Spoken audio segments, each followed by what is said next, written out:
तो ये हमारा लास्ट लेक्चर रहने वाला है किसका, हमारा न्यूरो एनाटॉमी का। तो इसको आप ढंग से पढ़ लीजिए। मैं इसके हो सकता था ओरल लेक्चर ही बनाऊँ, लेकिन मैं थोड़ा सा आपको जो हेमियोनोपिया टाइप थे वो एक्सप्लेन करना चाह रहा था। इसको खाली उसी के लिए मैं इसका लिखित वर्जन बना रहा हूँ। ये लास्ट लेक्चर है हमारा न्यूरो कैसे क्या न्यूरो फिजियोलॉजी का। तो इसलिए ये चीज़ें न्यूरो एनाटॉमी हम ख़त्म कर चुके हैं, न्यूरो फिजियोलॉजी भी हम ख़त्म कर देंगे। वैसा न्यूरो पैथोलॉजी चलेगी ये चीज़ है। तो पैथोलॉजी के केस में आपको दोनों चीज़ पता होनी चाहिए ढंग से, न्यूरो एनाटॉमी और न्यूरो फिजियोलॉजी। ये तो फिजियोलॉजी अब काफ़ी हद तक ख़त्म होने पे आ रही है, तो इसलिए आपको चीज़ें को ध्यान से पढ़ते चलें और संग के संग पढ़ते चलेंगे, ज़्यादा आसान रहेगा आपके लिए। ये अब हियरिंग के केस में आएंगे, हियरिंग बचा है तो मैं पूरा ईएनटी के लेक्चर लूँगा कुछ ही टाइम में। इसके बाद ईएनटी वाली सब्जेक्ट स्टार्ट करेंगे नई सब्जेक्टों में, उसमें कवर होगी सारी चीज़ें ये चीज़ें, इसलिए तो अभी मैं उसको कवर करा नहीं रहा हूँ। ये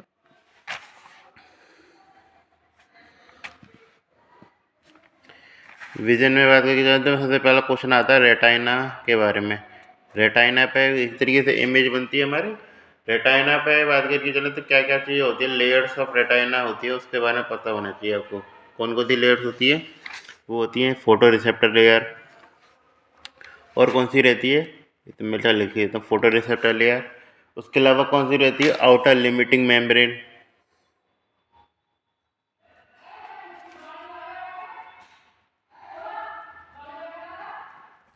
फोटो रिसेप्टर लेयर पर कौन सी सेल होती है हमारी, वो होती है हमारी रॉड्स एंड कॉन, मतलब इसके रिसेप्टर होते हैं।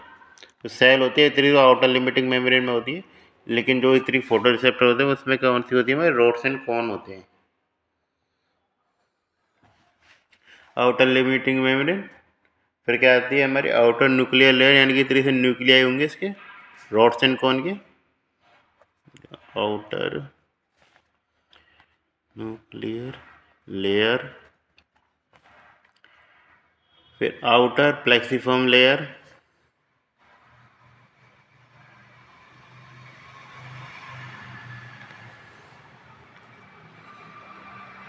Inner nuclear layer, inner plexiform layer, फिर कहाँ दी आती है हमारी गैंग्लियोनिक सेल लेयर।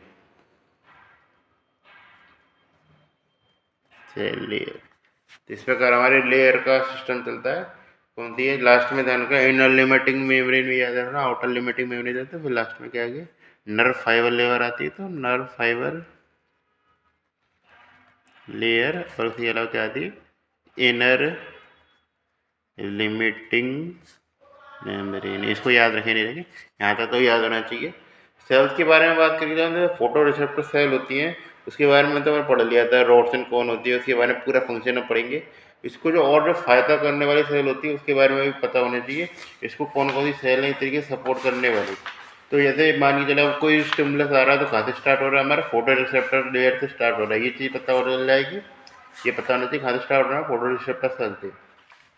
उसके बाद सेल कहाँ जाती है, उसके बाद जो हमारी इन्फॉर्मेशन जाती है वो जाती है किसको, हमारे बाइपोलर सेल्स को। तो यदि कोई भी स्टिमुलस स्टार्ट हो रहा है हमारा कहाँ से आ रहा है, फोटो रिसेप्टर सेल से स्टार्ट हो रहा है या रॉड्स एंड कौन से, तो ये चीज़ फोटो रिसेप्टर सेल हो गई, रॉड्स एंड कौन है, उससे कहाँ जा रही है हमारे स्टिमुलस हमारे बाइपोलर सेल को। ये बाइपोलर सेल कहाँ होती है हमारे, ये चीज़ पता होनी चाहिए।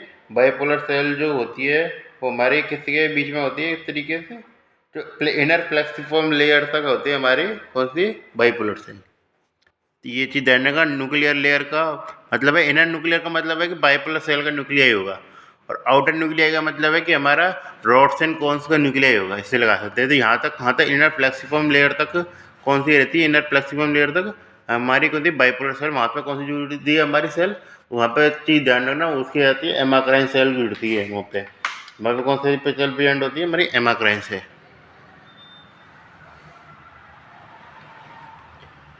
ये एमाक्राइन सेल रहती है। और कुछ एक्स्ट्रा सेल की बात करके चलूँ, जैसे लास्ट में मैं बताया था गैंग्लियोनिक सेल लेयर होती है, तो किससे बात होती है, गैंग्लियोनिक सेल लेयर बताई थी मैं कि गैंग्लियोनिक सेल बताता हूँ।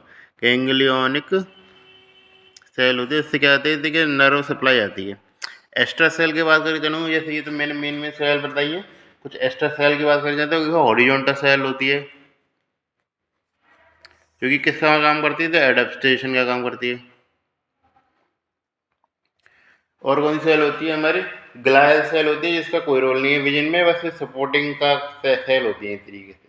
ये तो मतलब ग्लायल सेल याद रखी नहीं रखी, ये चारों पांचों सेल याद रखनी जरूरी है आपको। कैसे ये सिस्टम जो मैंने बताया था, कहाँ से स्टार्ट हो रहा था, फोटो रिसेप्टर से रॉड्सन कौन से स्टार्ट हो रहा था, उसके बाद कहाँ जा रहा था हमारा, रॉड्सन कौन के बाद सेट नहीं हो रहा था, हाँ अब दिख रहा होगा शायद आपको। रॉड्सन कौन के बाद कहाँ जा रहा था, बाइपोलर सेल में जा रहा है मामला। बाइपोलर सेल के बाद कहाँ चल रहा है हमारा, एमाक्राइन सेल में चल रहा है। एमाक्राइन सेल के बाद कहाँ जा रहा है हमारा, गैंग्लियोनिक सेल, वहाँ से तो नर्व सप्लाई चली स्टार्ट हो जाती है हमारी। तो इस प्रकार हमारा सिस्टम काम करता है किसका, रेटाइना में। रेटाइना में जैसे इमेज बनेगी तो उससे एक तरीके से ट्रांसमिशन जो होता है इम्पल्स का, आगे चल के और भी बताऊंगा, उसके बाद कहाँ जाती है इम्पल्स, वो वाली बात नहीं है, ऐसे बताया जाएगा ये चीज़।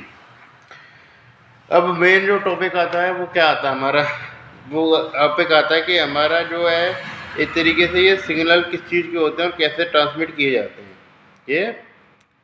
तो मैं इसके सिंपल सी बात है, दो चीज़ें हो सकती है, तो आदमी नॉर्मल लाइट से डार्क लाइट में जा रहा है, थोड़ा डार्क स्पेस में, और एक का आदमी नॉर्मल से एक तरीके से किस में जा रहा है हमारा, ब्राइटर स्पेस में जा रहा है। तो दोनों चीज़ें एक तो ये संभावना है।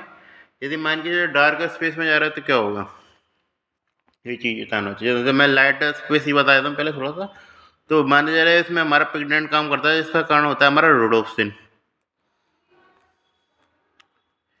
रोडोप्सिन किस में बदलता है हमारा, जब भी उसकी क्या होती है, लाइट मिलती है, लाइट से किस में बदलता है हमारा, बेथमोरोडोप्सिन।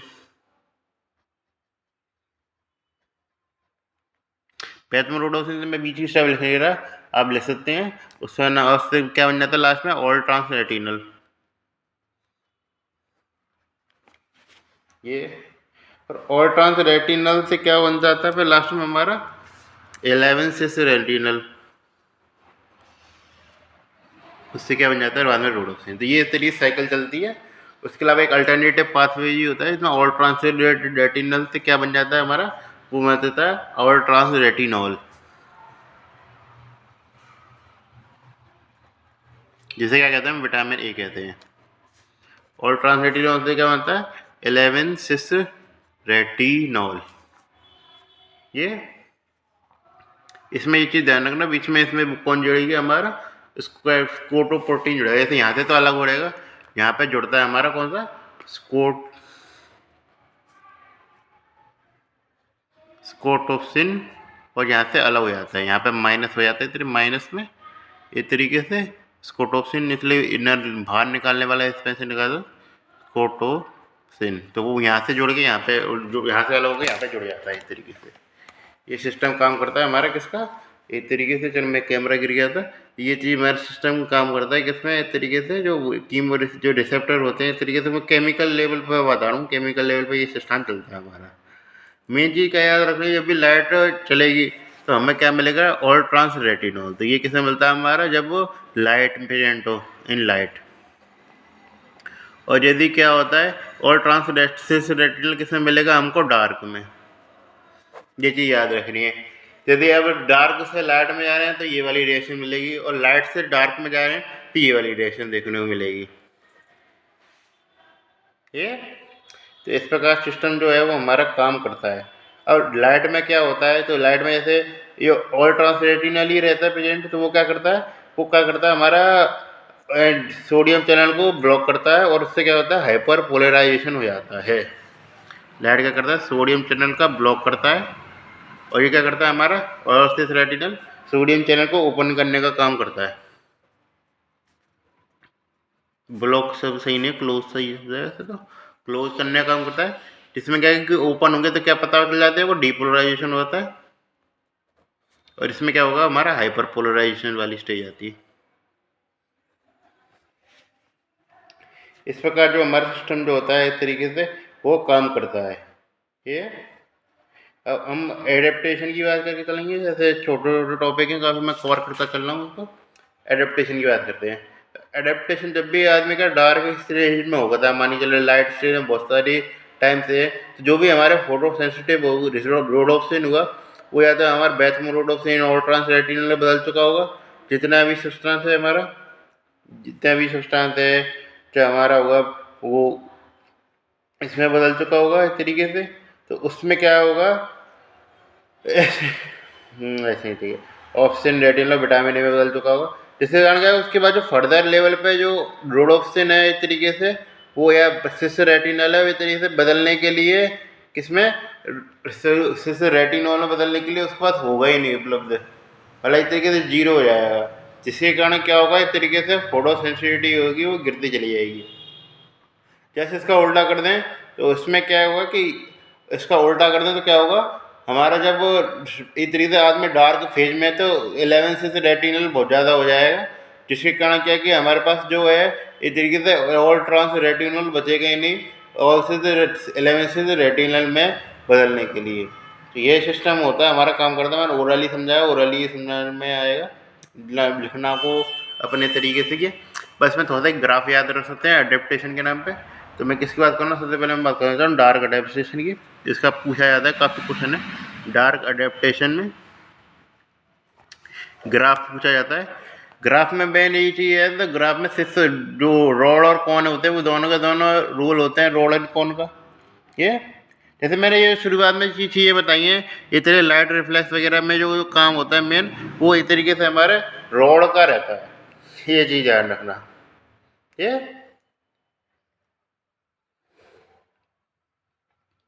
ये मतलब मेन रूप से कॉन का भी योगदान रहता है, रॉड का भी रहता है, लेकिन रॉड का ज़्यादा रहता है। ये तो इसमें एक चीज़ ध्यान रखनी है कि इसमें दो चीज़ ग्राफ बनेंगी, ये पहले और फिर ये ज़्यादा। इसमें ये चीज़ ध्यान रखना है जो कौन होती है उसका क्या क्या इस तरीके सेंसिटिविटी काफ़ी कम होती है, इस तरीके से जो कहीं तो कलर पहचानने का काम होता है कौन का, तो इस तरीके से उसकी सेंसिटिविटी होती है काफ़ी कम होती है, इसलिए क्या कि इस तरीके से अडेप्टेशन थोड़ा सा जल्दी आ जाता है। ये तो उसमें जैसे कि और ट्रांसरेटिनॉल वगैरह इसकी मात्रा होती है रिलेटिवली कम होती है, और मोर सेंसिटिव होते हैं क्या हमारे कॉन्स, क्यों होते हैं, क्या कहते हैं, सेंसिटिविटी ज़्यादा होती है, मोर सेंसिटिव,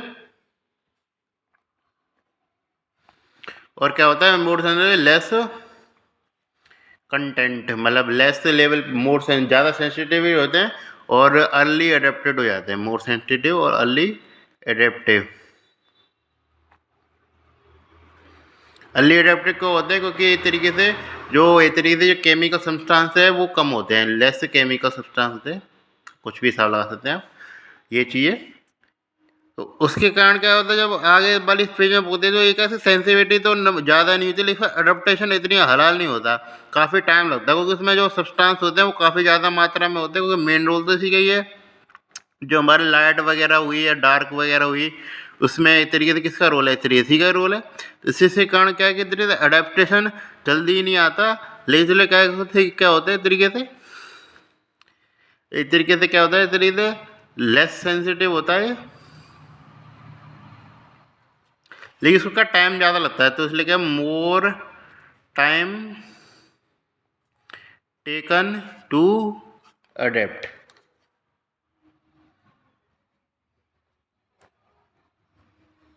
इसलिए जब भी आपको लाइट डार्क विजन हो जाता है, इस तरीके से रात हो जाती है, आगे चले आप कहीं निकलते हैं, तो इस तरीके से उस समय आप एक तरीके से किसके सहारे चल रहे होते हैं, रोड के सहारे चल रहे होते हैं, तो इसी जगह डार्क विजन जो होता है हमारा, क्योंकि ये चीज़ है आपको थोड़ी बहुत भी लाइट वगैरह कम हुई, कलर वगैरह दिखने आपको शुरुआत ही बंद हो जाते हैं, लेकिन फिर भी आप कुछ ना कुछ तो देख पा रहे होते हैं। तो इस तरीके से डार्क विजन जो होता है, आप हर तरीके से डार्क विजन गलत शब्द होगा, नाइट विजन करने कहने का ज़्यादा सही शब्द होगा, उसमें किसका रोल रहता है, रोड्स का रहता है, और कलर से किस में रहता है हमारा, किसका, कॉन्स का रोल रहता है। तो ये एक कॉन्सेप्ट आप याद रख सकते हैं, कॉन्स का रोल मेन रूप से किस में होता है, मैं सिर्फ मैंशन करा नहीं, कॉन्स का रोल किस में होता है हमारा, इस तरीके से कलर विजन में रहता है। ये कलर विजन भी किस किस प्रकार के हो सकते हैं, इस तरीके से कलर विजन में आता है रेड ग्रीन कलर विजन होता है इस तरीके से, ये तो रेड ग्रीन कलर विजन होता है। और क्या किस किस प्रकार के हो सकते हैं रेड ग्रीन कलर विजन, उसके आधार पर डिफेक्ट भी सब लगा सकते हैं कि यदि रेड होता है तो उसमें क्या प्रोटोपनिया होता है, ब्लू है तो ट्रायोप्टिया होता है, उसके हिसाब से चीज़ें रहती है ये। तो अब हम बात करने वाले हैं किसके बारे में, इस तरीके से जो ऑप्टेट ट्रैक्ट और उससे रिलेटेड जो स्ट्रक्चर आ रही है उसके बारे में बातचीत करने वाले हैं। ये तो हमारी नॉर्मल जो फिजिक्स होती है वो उसके बारे में हो गया इस तरीके से। फिर क्या बात करना मेन रूप से ऑप्टिक ट्रैक्ट के बारे में।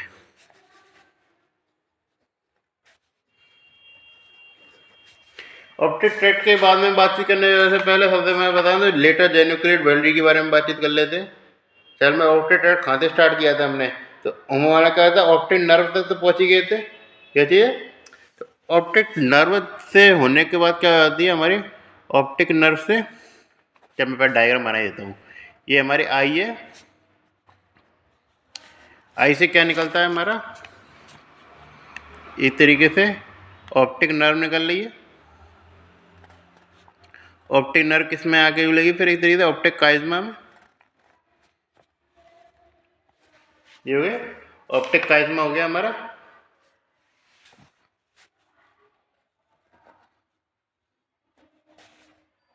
ऑप्टिक काइज्मा में क्या होता है, ऑप्टिक काइज्मा में होता है कि जो हमारे टेम्पोरल फाइबर जो होते हैं इस तरीके से, जो भी इस तरीके से लेटरल विजन वाले, वो क्या करते हैं इस तरीके से हो जाते हैं हमारे जो भी लेटरल विजन वाले हुए, वो क्या एक साइड चलते हैं और दूसरे क्या किस तरीके से एक साइड चलते हैं, मतलब एक तरीके से ऐसे लगा लेते हैं। क्रॉसिंग होती है इधर फाइबर की, बाद में बताऊंगा जब मैं इसके टेम्पोरल एनिमेशन पे एक्सप्लेन करूँगा। ये एक तरीके से क्रॉसिंग हो जाती है फाइबर्स की। फिर किस में जुड़ते हैं इस तरीके से, ये चीज़ ध्यान रखना, लेटरल जेन्युकुलेट बॉडी में जुड़ते हैं। तो यहाँ रोल आता है लेटरल जेन्युकुलेट बॉडी, थैलेमस का पार्ट होता है और इस तरीके से कुछ सप्लाई देते हैं हमारे किसके सुपीरियर कैलिकुलस को। इसको ध्यान रखना, ये सुपीरियर कैलिकुलस नाम पूछा जाता है। सुपीरियर कैलिकुलस किसमें इन्वॉल्व रहता है, कन्फ्यूजन रहता है।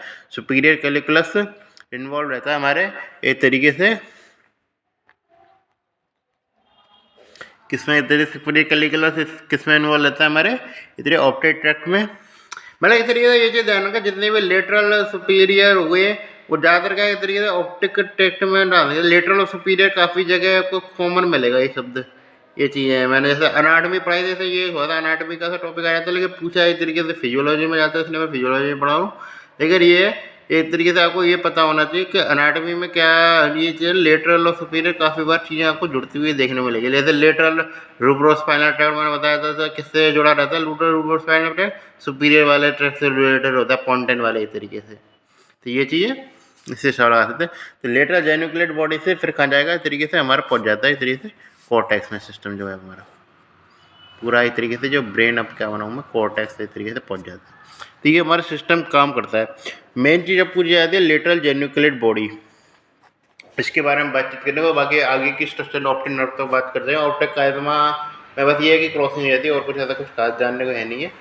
तो ये चीज़ है। तो सुपीरियर कैलिकुलस के बारे में बात करूँ तो सुपीरियर कैलिकुलस का जो मेन रोल रहता है वो इस तरीके से रहता है, इस तरीके से किसमें जो रिफ्लेक्स मूवमेंट होती हैं आइज़ की। अब रिफ्लेक्स मूवमेंट तो एडिंग वेस्पल न्यूक्लियस होता है, तो रिफ्लेक्स मूवमेंट ऐसी आई का मतलब ऐसी है कि इस तरीके से विजन फील्ड में कुछ भी सिस्टम बिगड़ेगा, कुछ भी ऐसा लगेगा तो कुछ ना कुछ रिफ्लेक्स आप दिखाएंगे। कुछ भी आपको ऐसा लगेगा कुछ अजीब सा गया सामने से, तो आप कुछ ना कुछ सिर फिर से हिलाते तो हैं इस तरीके से, कुछ ना कुछ हुआ। या रेड एक तरीके से देख के अपने आप एक तरीके से मूवमेंट काम करने लग जाती है इस तरीके से ये। इसलिए क्या अगर रैपिड मूवमेंट होती है, रैपिड डायरेक्शनल मूवमेंट होती है तो किसके कारण होती है, जिसके द्वारा होती है सुपीरियर कैलिकुलस। तो किस में इन्वॉल्व रहता है, रैपिड डायरेक्शनल मूवमेंट में इस तरीके से। मतलब इस तरीके एक्स्ट्रा ओकुलर मसल काम नहीं करेंगे, पूरा शरीर हिल जाएगा इस तरीके से, मतलब बहुत काम करेंगे शरीर हिल जाएगा। लेकिन वो क्या ऐसा नहीं होगा जैसे उसमें मैंने एडिंगल वेस्टिबल में बताया था।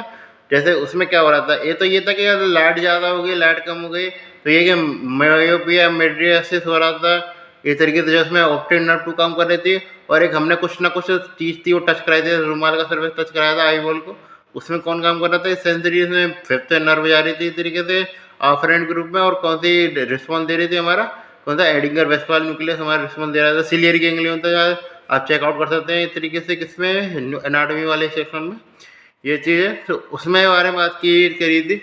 इसका सिस्टम थोड़ा सा अलग रहता है काफ़ी बार, क्योंकि आदमी की चीज़ें का को वो देखता तो, लेकिन वो चीज़ें उसको नॉर्मल लगती नहीं है। जैसे मान चीज़ें तो नॉर्मल होती ही नहीं है, लेकिन क्या कि काफ़ी बार होती है कुछ चीज़ें वैसे तो नॉर्मल ही लगेंगी, लेकिन क्या आदमी की सबकॉन्शियस माइंड के अनुसार नॉर्मल नहीं लगेगी। जैसे उदाहरण के लिए आपने कोई अपना पुराना दोस्त देखा पर्टिकुलर, जो कि आप किसी जगह नहीं देख सकते थे, तो ये चीज़ है। जैसे आपने मेरा ही जैसे दोस्त मर गया मान के चलो, तो उसका हकीकत में मैं उसको कई स्ट्रीट में देख लूँ तो वो एकदम नॉर्मल रिस्पॉन्स नहीं है। तो यदि मान के चल मैं उसको देख लिया तो मेरे क्या कि तेरे सिर हिलेगा जरूर पर्टिकुलर, और रिफ्लेक्स यदि तेजी से हिला तभी एक तरीके रिफ्लेक्स के रूप में काम है। यदि मैं सोच के हिला रहा हूँ वो एक तरीके से काम नहीं है। तो सोच के कि इतने दूर से सोचा जाता हूँ यार वो ऐसे लग रहा था वो नहीं है, तो उसमें हमारा वो इससे सुपीरियर कैलकुलस काम नहीं कर रहा। इतनी रैपिड मूवमेंट होनी चाहिए, तो रैपिड डायरेक्शनल मूवमेंट है। बहुत ज़्यादा लंबा लेक्चर ले ले इस पर, ये चाहिए। इसमें बात होना चाहिए तो लेवर 2, 3 और 4 है, वो कहाँ से स्टिमुलस लेती हैं? वो लेती जो लेयर 2-3 हुई थी, ये उसकी लेयर नहीं है, ये मैं समझा रेटाइना की लेयर में समझ लेना। जैसे न्यूक्लियस की लेयर होता है ना, लिटरल न्यूक्लियर बॉडी न्यूक्लियस की लेयर होता है, न्यूक्लियस लेयर बोल देता हूँ। न्यूक्लियस लेयर है, उसमें थर्ड और सेकंड, थर्ड और फिफ्थ हुई, फिफ्थ एक है, सेकंड थर्ड और फिफ्थ है, मान लीजिए गलत बोलिए। सेकंड थर्ड फिफ्थ ऐसे याद रख सकते हैं, सेकंड थर्ड फिफ्थ की ये सारे अभाज्य संख्या हैं इस तरीके से। एक को तो किसी क्राइटेरिया में डालते नहीं है, एक को तो दूसरी क्राइटेरिया में डालेंगे। 2, 3 और 5 है इतनी अभाज्य संख्या रहती है, 4, 6 तरीके से रहती है भाज्य संख्या रहती है, वो दूसरे बैंक की। तो ये चीज़ है। तो 2, 3 और 5 किस में आ रही है हमारे, इस तरीके से हमारा लेटरल हाथ से लेटरल इनपुट लेने का काम करती है।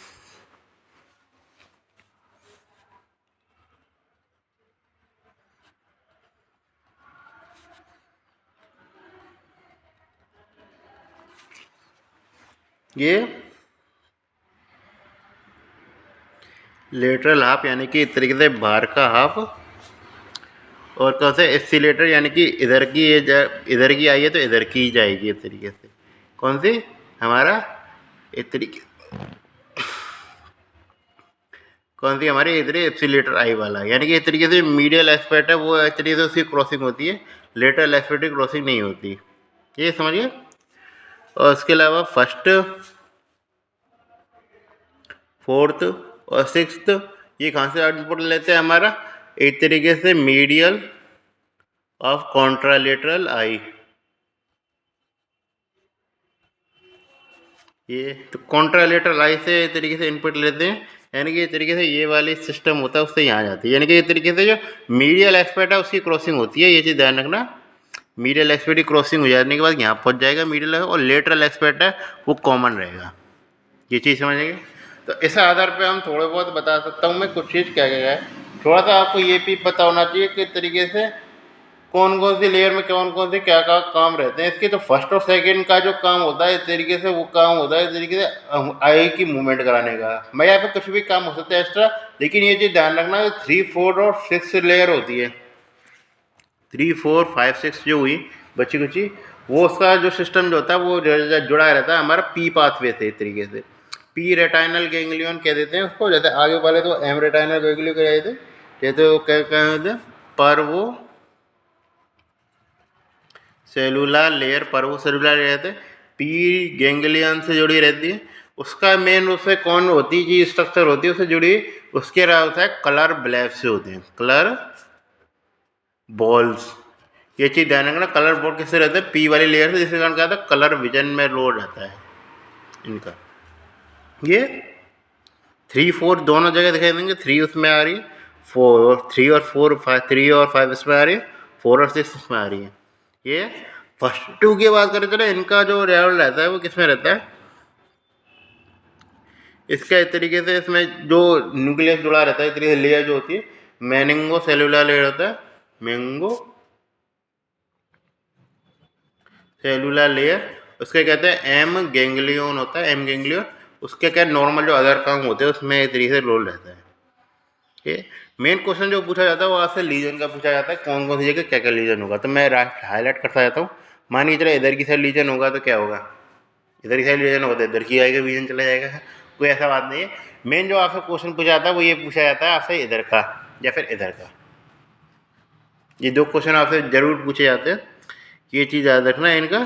तो इधर का मान लीजिए लीजन हो गया तो क्या होगा, जैसे मैं लिखते चलूँ, मान लीजिए ऑप्टिक नर्व पे लीजन हुआ, ऑप्टिक नर्व पे, ऑप्टिक नर्व पे लीजन हुआ तो क्या बनेगा, एक जगह हमारा पूरा डार्क विजन हो जाएगा हमारा, क्या इस तरीके से ये पूरा डार्क हो गया और ये हमारा प्रॉपर सही है। इधर की साइड क्या होगा, ऑप्टिक काइज़मा पे क्रॉसिंग हो रही है, ये क्रॉसिंग होने का मतलब क्या होगा? क्रॉसिंग होने का मतलब ये है कि एक तरीके से जो हमारा स्टाफ है, एक तरीके से विजुअल फील्ड में ये चीज़ ध्यान रखना, जो लेटरल फाइबर जो होते हैं हमारे, वो मीडियल एस्पेक्ट से एक तरीके से वो कहते हैं मीडियल, जो इस साइड की इमेज होती है उसको कंट्रोल करते हैं, और जो हमारे मीडियल फाइबर होते हैं तरीके लेटरल साइड को वो कंट्रोल करते हैं। अब इस सिंपल सी बात है, मैंने ये चीज़ पढ़ी थी कि इसमें ऑप्टिक काइमा में किसकी क्रॉसिंग होती है? हमारे मीडियल फाइबर की क्रॉसिंग होती है। कौन सी वजह से? मीडियल साइड फाइबर की क्रॉसिंग होती है। मीडियल साइड फाइबर क्रॉसिंग होती है तो विजन किसका इफेक्ट होगा? हमारा लेटरल विजन इफेक्ट हो जाएगा। ये पता होना चाहिए। इसके लास्ट की क्रॉसिंग कुछ पता नहीं रहती काफ़ी बार। ये मतलब विश्राम सिंह में ज़्यादा क्रॉस कर सकते हैं, चाहे अनाटमी में तो ऐसा कुछ खास डायग्राम नहीं रहता है, वो जो एक्सप्लेन भी नहीं कर रखा। ये इंपॉर्टेंट है इसलिए मैं बता रहा हूँ। तो यानी कि चलो ये इसकी क्रॉसिंग हुई तो मान के चलो वहाँ पे एक लीजन बिल्डअप हो गया ऑप्टिक कैमरा पे, तो कौन सा विजन जाएगा? हमारा लेटरल विजन जाएगा। तो इस तरीके से इसकी बात करें, इसकी बात करें, इसका लेटरल विजन चला जाएगा हमारा दोनों आइज का। तो इसे क्या कहते हैं? बाइटेम्पोरल हेमियोनोपिया।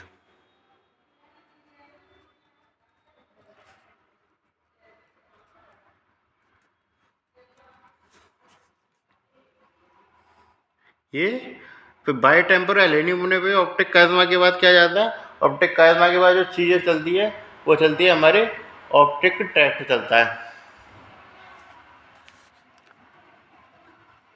ऑप्टिक ना ऑप्टिक ट्रैक्ट अलग अलग चीज़ें ध्यान है। और इसके बाद क्या चलता है? हमारा ऑप्टिक ट्रैक्ट। ऑप्टिक ट्रैक्ट में मान लीजिए लीजन हुआ, जैसे लेफ्ट साइड का लीजन हुआ, तो क्या देखने को मिलेगा लेफ्ट साइड के लीजन में? लेफ्ट साइड के लीजन में देखने को मिलेगा, मान के चलिए जैसे इसमें, तो ऑप्टिक ट्रैक्ट में क्या चीज़ आती है? जैसे उसमें मैंने बताया लेटरल जेंगुलेट गेट गैंग्लिया तक पहुंच रही है, क्या ये पहुंच रही है? कि मीडियल साइड इधर कॉन्ट्रालेटर का वो, और लेटरल साइड किसका? हमारा इसका। तो इस तरीके से इसका कॉन्ट्रालेटरल आई है, उसका इस तरह से मीडियल साइड चला जाएगा।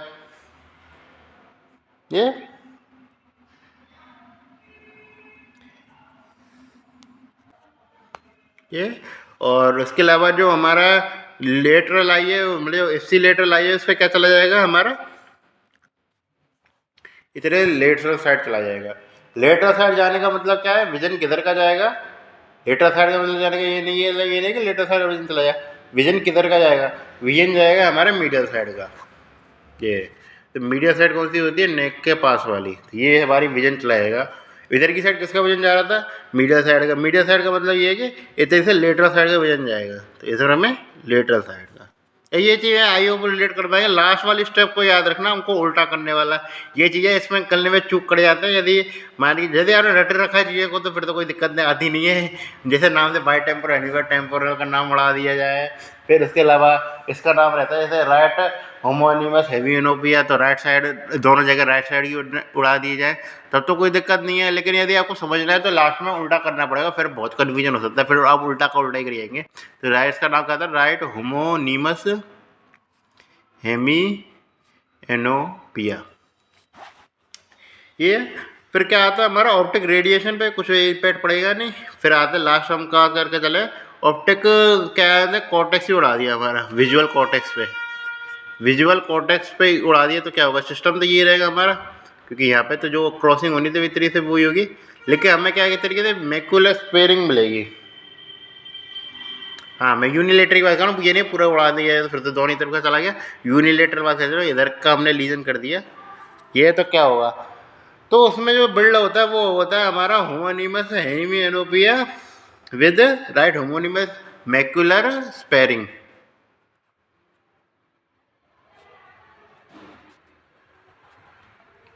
ये मैकुलर स्पेयरिंग क्यों मिलती है? ये पता होना चाहिए। क्वेश्चन में आप पूछे नहीं पूछे पता नहीं, लेकिन मैं बताऊंगा। तो मैकुलर स्पेयरिंग क्यों मिलती है? क्योंकि जब विजुअल कॉर्टेक्स में जो सिस्टम होता है उसको सप्लाई किया जाता है पोस्टीरियर सेरिबेलर आर्टरी के द्वारा। ये पोस्टीरियर सेरिबेलर का जो मैकुला वाला रीजन होता है, मैकुला रीजन सप्लाई बाय